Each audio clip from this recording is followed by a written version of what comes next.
Bienvenue à Arrêt sur le monde. On s'est ému il y a quelques années du sort de Raif Badawi, le blogueur saoudien dont la famille a trouvé refuge ici au Québec, a été condamné à 1000 coups de fouet et 10 ans de prison pour ses écrits. Mais il est loin d'être le seul dans sa situation en Arabie saoudite.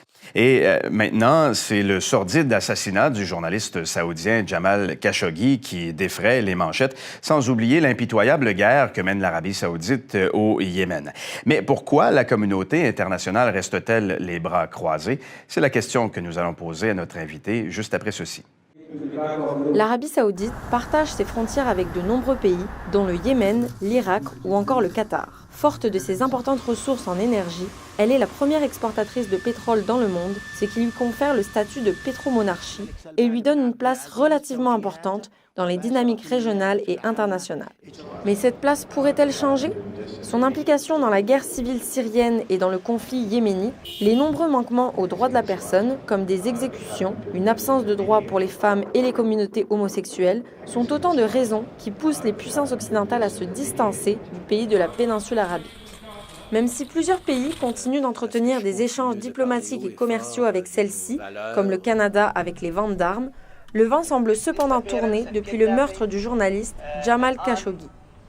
Cependant, le président américain Donald Trump a récemment décrété que les États-Unis garderaient les mêmes relations avec l'Arabie saoudite, même s'il était prouvé que le prince Ben Salman avait une implication dans l'assassinat de Jamal Khashoggi. Notre invité pour en parler, Samir Sol, il est professeur d'histoire des relations internationales à l'Université de Montréal, chercheur au Cerium et spécialiste du monde arabe. Monsieur Sol, merci d'être sur notre plateau aujourd'hui. Ça me fait plaisir. Dressons d'abord un portrait de l'Arabie saoudite avant d'entrer dans le vif du sujet. On voit l'Arabie saoudite comme un pays riche où tout le monde marche dans le rang, mais ce n'est pas ou ce n'est plus tout à fait le cas. C'est un pays riche. Il s'est enrichi depuis la hausse des prix pétroliers durant les années 70.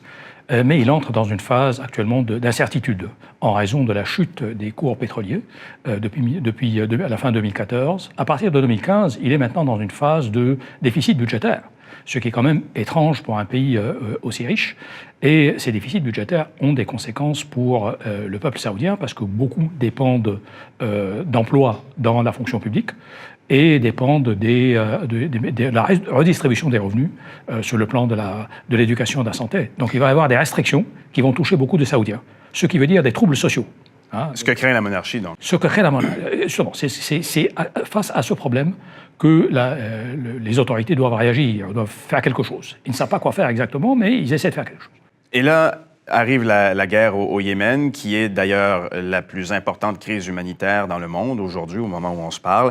Et l'Arabie saoudite a une grande responsabilité dans cette guerre. Totale, presque totale, parce que c'est l'Arabie saoudite qui agresse le Yémen. L'affaire yéménite est une affaire interne au Yémen. L'histoire du Yémen est faite de luttes entre clans, entre tribus pour le pouvoir. C'est ce qui se déroule depuis 2014. L'Arabie saoudite a voulu intervenir directement pour mettre la main essentiellement sur le Yémen. Le Yémen, pourquoi? Alors la question, pourquoi? L'Arabie saoudite prétend que c'est parce que l'Iran serait mêlé à cette... l'Iran n'est pas mêlé. Ce que cherche l'Arabie saoudite, c'est le contrôle du détroit de Bab el-Mandeb, donc le sud de la mer Rouge, pour contrôler la mer Rouge. Et en cela, l'Arabie saoudite agit de concert avec les États-Unis et Israël. Ce sont ces deux-là qui appuient l'Arabie saoudite dans cette tentative de mainmise sur la porte d'entrée à la mer Rouge. C'est une guerre géostratégique. L'alibi religieux est parfaitement artificiel. Il n'y a rien de... C'est pas une affaire entre chiites et sunnites. Est-ce qu'on peut aussi qualifier la guerre au Yémen de guerre par proxy, comme on l'a dit pour la guerre en Syrie, c'est-à-dire où des puissances étrangères s'affrontent par alliés interposés sur un territoire qui n'est pas le leur? Pas exactement, parce que dans ce cas-là, au Yémen, les seuls qui interviennent, c'est l'Arabie saoudite directement, et il n'y a pas d'autres puissances étrangères qui appuient l'autre partie. L'Iran fait des déclarations positives pour les insurgés, mais il n'y a pas d'aide iranienne. Donc c'est une invasion. Donc la seule puissance, c'est l'Arabie saoudite. Appuyée par les États-Unis qui participent à la guerre. Alors d'ailleurs, pourquoi les États-Unis appuient l'Arabie saoudite dans cette guerre au Yémen? Pour le contrôle du détroit de Bab el-Mandeb. Qui les intéresse aussi. Qui les intéresse tout à fait, parce que si le Yémen se renforçait grâce à cette révolte pour contrôler la région, contrôler le Bab el-Mandeb, c'est un obstacle sur la voie des États-Unis, de l'Arabie saoudite et d'Israël. Donc vous parlez d'un contrat du siècle entre l'Arabie saoudite et les États-Unis? Le contrat du siècle, c'est autre chose. Le contrat du siècle, entre guillemets, selon l'expression de Trump, c'est la tentative d'imposer aux Palestiniens la solution de Netanyahou et de Trump. Et l'Arabie saoudite joue un rôle dans ce contrat parce qu'elle est censée financer les Palestiniens ou acheter leur appui et exercer des pressions sur eux afin qu'ils acceptent ce plan américain et israélien.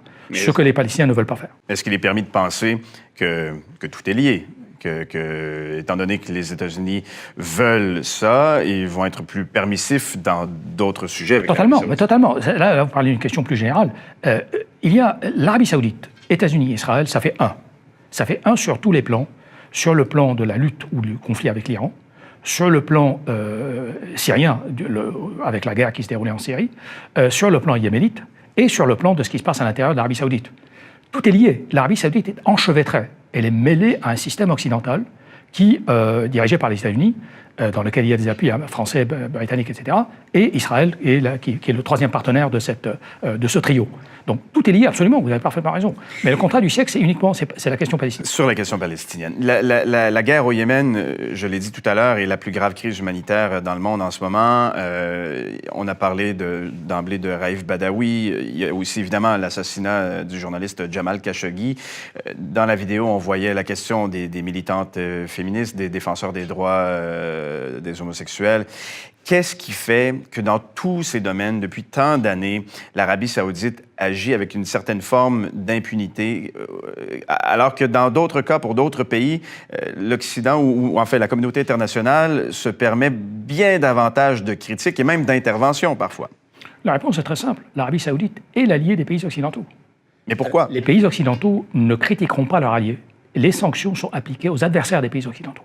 Jamais à des pays favorables ou à des pays alliés des pays occidentaux. On parle ici des États-Unis essentiellement.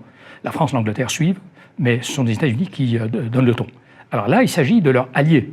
Il y a un moment, quand on a un ami qui fait trop de bêtises, il y a un moment où il devient plus notre ami. Il est embarrassant, mais il n'a pas cessé d'être un ami.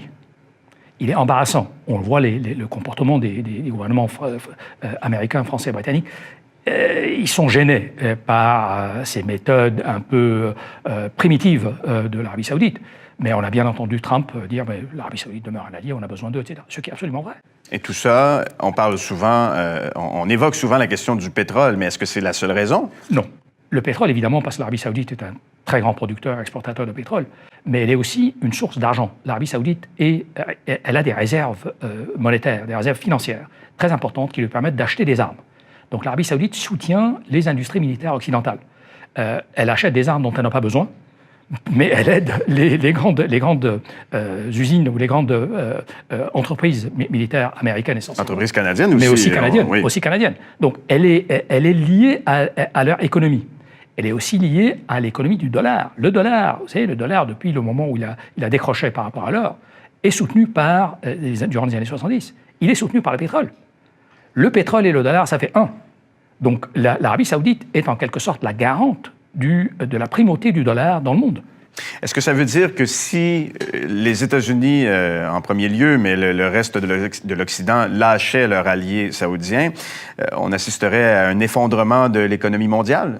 Les Saoudiens ont laissé entendre ces derniers temps, il y a 2-3 ans, au moment où on en parlait de leur appliquer cette loi pour juger les responsables du 11 septembre.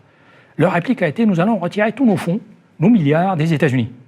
Et voir alors les États-Unis, l'économie américaine s'effondrer. Donc ils ont eux aussi des moyens de pression sur leurs grands alliés américains qui sont redoutables. Mais ça, on comprend que c'est la menace saoudienne. Mais est-ce que concrètement, ce serait ça qui se produirait? C'est une menace. Alors évidemment, c'est une façon de se suicider en même tout en tuant son partenaire, se suicider en même temps. Évidemment, l'Arabie saoudite commettrait un acte très très sérieux. Il faut qu'elle soit vraiment acculée au mur pour faire cela. Mais cela pour vous dire que États-Unis, Arabie saoudite, pays occidentaux, Israël, ça fait un. C'est lié dans cette région pour tous les éléments dont je vous ai parlé, l'Iran, le Yémen, la Syrie, la Palestine, le dollar, le pétrole, les pétrodollars, tout est lié. Elle fait partie du système. Mais pourtant, l'Arabie saoudite, bien qu'elle soit le principal producteur de pays dans le monde, elle est loin d'être le seul. Il y a d'autres productions de pétrole ailleurs dans le monde. Les pays occidentaux pourraient se tourner vers ces autres pays-là. L'Arabie saoudite fait face justement à cette nouvelle concurrence. Il y a la concurrence russe, évidemment, la Russie est un grand producteur, mais les États-Unis vont devenir encore un plus grand producteur qu'il l'était grâce au pétrole de schiste. Ce qui veut dire que l'Arabie saoudite peut perdre sa primauté en matière pétrolière. C'est l'une des choses qui l'inquiète. Son avenir est sombre.